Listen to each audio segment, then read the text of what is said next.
కాళేశ్వరం ప్రాజెక్టుపై కాంగ్రెస్ ప్రభుత్వం సీబీఐకి తప్పుడు నివేదిక సమర్పించిందంటూ బీఆర్ఎస్ శ్రేణులు రాష్ట్ర వ్యాప్తంగా నిరసనలు తెలుపుతున్నారు. జిల్లా కార్యాలయంలో బీఆర్ఎస్ నాయకులు కాళేశ్వరం జలాలతో తెలంగాణ తల్లి విగ్రహానికి జలాభిషేకం చేసి తమ ఆగ్రహాన్ని వ్యక్తం చేశారు. ప్రాజెక్టు నిర్మాణం తప్పైతే లక్షల ఎకరాలకు సాగునీరు ఎలా అందుతుందని ప్రశ్నించారు. తెలంగాణను అభివృద్ధి చేసింది బీఆర్ఎస్ ప్రభుత్వం మాత్రమేనని మాజీ ఎమ్మెల్యేలు పైళ్ల శేఖర్ రెడ్డి, బూడిద భిక్షమయ్య గౌడ్, గొంగిడి సునీత పేర్కొన్నారు.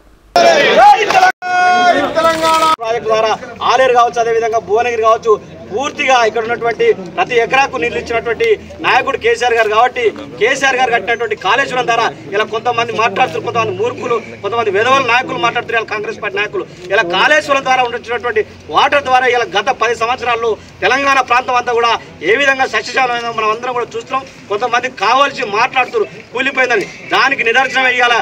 అదొక వేళ కూలిపోయి ఉంటే ఈ రోజు ఈ విధంగా ఉన్నటువంటి నీళ్ళని తీసుకొచ్చి అలా మనం ఏ విధంగా జలాభిషేకం చేస్తున్నామని కూడా వీళ్ళందరూ కూడా గమనిస్తారు. కాబట్టి దానిలో భాగంగానే ఈ రోజు ఈ కార్యక్రమాన్ని తీసుకున్నాం. భారత రాష్ట్ర సమితి విద్యార్థి విభాగం, అదేవిధంగా యువజన విభాగం ఆధ్వర్యంలో మన తెలంగాణ తల్లికి జలాభిషేకం చేస్తున్నాం. ఈ కార్యక్రమంలో అందరూ కూడా పాల్గొనాలని చెప్పి కూడా ఈ సందర్భంగా తెలియజేస్తున్నాం. జై తెలంగాణ.